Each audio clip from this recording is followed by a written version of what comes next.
Hi everyone, నేను మీకు ఈరోజు ఇంపార్టెంట్ అయినటువంటి కరెంట్ అఫైర్స్ గురించి చెప్పబోతున్నాను.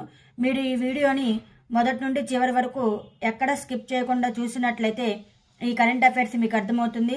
అలాగనే ఈ వీడియో మీకు నచ్చినట్లయితే లైక్ మరియు సబ్స్క్రైబ్ చేసుకున్నట్లయితే డైలీ కరెంట్ అఫైర్స్ మీకు నోటిఫికేషన్ రూపంలో అప్డేట్ అవుతూ ఉంటాయి. వై భారత్ మేటర్స్ అనే పుస్తకాన్ని ఇటీవల విడుదల చేసిన రచయిత ఎవరు? ఎస్ జయశంకర్. అరుణాచల్ ప్రదేశ్ నుండి ఇటీవల 3 అంశాలు భౌగోళిక సూచిక ట్యాగును పొందాయి.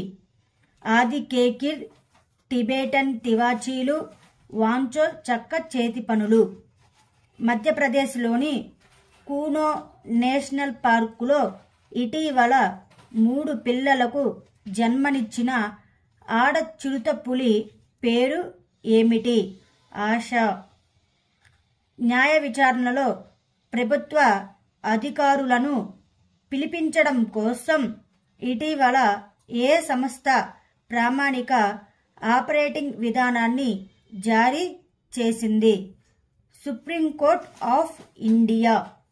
2023లో ప్రపంచంలోని కార్మికుల కోతల జాబితాలో భారత స్థానం ఏమిటి? 2వది. రాష్ట్రంలో మొట్టమొదటి బ్యాటరీ ఆధారిత సౌర విద్యుత్ ప్రాజెక్టుగా ఏ కేంద్ర పాలిత ప్రాంతం కరావతి వద్ద సోలార్ పవర్ ప్రాజెక్టు కానుంది? లక్షద్వీప్. ముందస్తు విపత్తు హెచ్చరికల కోసం రాహత్ వాణి కేంద్రం ఏ రాష్ట్రంలో ప్రారంభించబడింది? ఉత్తరప్రదేశ్. ISCC ప్లస్ సర్టిఫికేషన్ సాధించిన మొదటి కంపెనీ ఎవరు? Reliance industry. స్వదేశ్ దర్శన్ 2.0 పథకంలో ఇటీవల ఏ వన్యప్రాణుల అభయారణ్యం చేర్చబడింది? డిబ్రూగఢ్ వన్యప్రాణుల అభయారణ్యం. హిమాచల్ ప్రదేశ్ ముఖ్యమంత్రి 5 రోజుల శీతాకాలపు కార్నివాల్ను ఏ నగరంలో ప్రారంభించారు? Manali.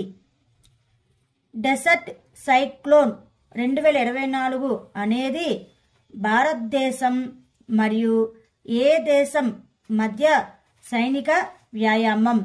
United Arab Emirates.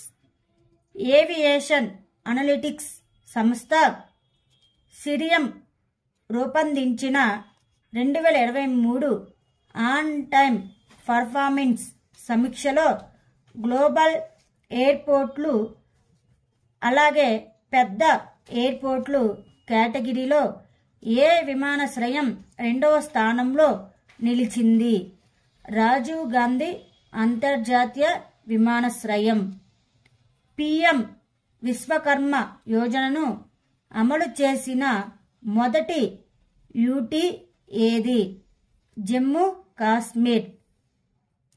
Denmark రాణి 52 ఏళ్ల తరువాత సింహాసనాన్ని వదులుకుంది. రాణి పేరు ఏమిటి? Margaret II. నృత్య కళానిధి అవార్డు ఎవరికి ప్రదానం చేశారు? వసంతలక్ష్మి నరసింహాచారి. ఏ టీచింగ్ ప్రొఫెషనల్స్ కోసం స్మార్ట్ 2.0 ప్రోగ్రాం ఇటీవల ప్రారంభించబడింది? ఆయుర్వేదం.